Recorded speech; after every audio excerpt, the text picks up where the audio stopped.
Hey guys, welcome back. This is your host Phil from underKG.com. Today I brought the LG dual screen. So this is like an additional screen for the LG V50 ThinQ. As the term additional accessory implies, this is sold separately for about $185 or 165 euros. Here in South Korea, they're giving this out for free for the initial buyers until the end of June. So let's go ahead, open it. On the rear, we got the usual description. This is going to give you the new 5G user experiences. And they clearly state that it's only going to work with the V50 ThinQ.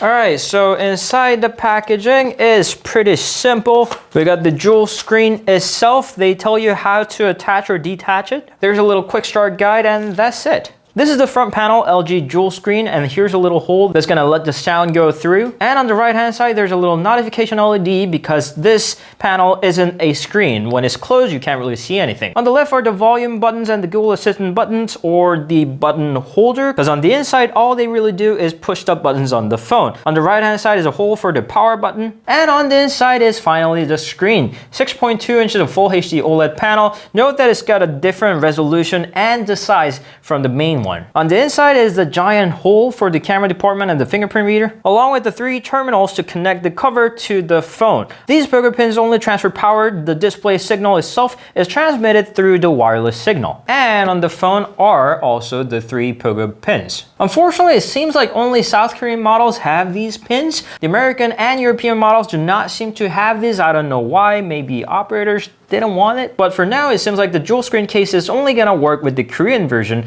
of the V50 ThinQ. Alright, so starting from the bottom, you can attach the phone onto the case. There we go. And the hinge angle can be adjusted from closed to halfway open to open and to flipped. So if you want to, you can launch 2 different apps on either side and use it with the person across from you. Okay, there's a screen protector pre-installed, so I'm gonna peel that off. And first thing that you notice is that you have to change the screen resolution to Full HD Plus to match the dual screen. This is a mandatory measure, so tap Use and give it a few seconds.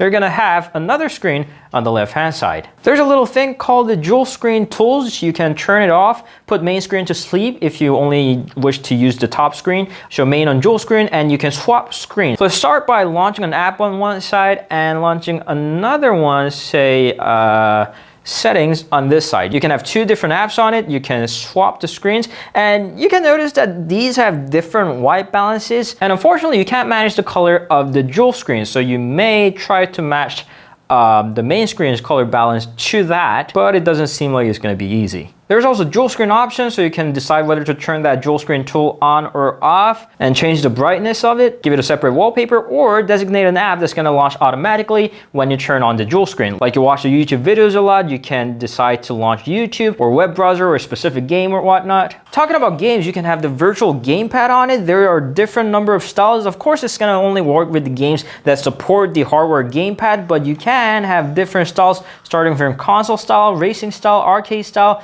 and basic style. So we can have racing style and use it as a racing wheel. There's even the vibration feedback. Now, of course, these kind of ideas are not entirely new. There has been phones with the flipped dual screen display that can be extended onto one bigger screen, like the one that I'm holding right now from NEC. Sony had it with the Tablet P, Kyocera had it with Echo. Most recently, ZTE had it with Accent M. And of course, Asus brought the attachable display just like this with the ROG phone. But LG claims that it's gonna be different this time because the hardware specs are a lot better with the 5G connectivity. LG even brought the app called the Wiz Lock that's gonna make both of the apps on both of the screens active at the same time instead of the recent Android changes to make one app pause for power saving purposes. And on the camera app, you can use it as a triple lens viewfinder.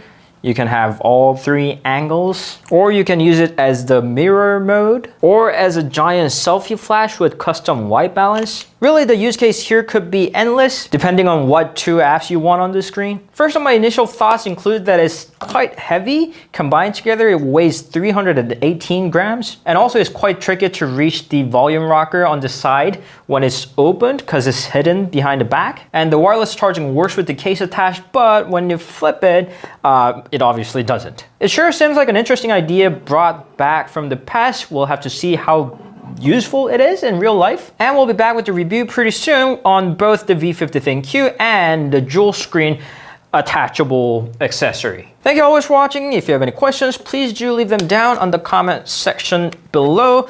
The detaching mechanism doesn't seem that pretty, but you can use it only when you want it. So that was the LG dual screen. You can always meet us on Instagram, Facebook, and Twitter. We'll see you guys later. Ciao.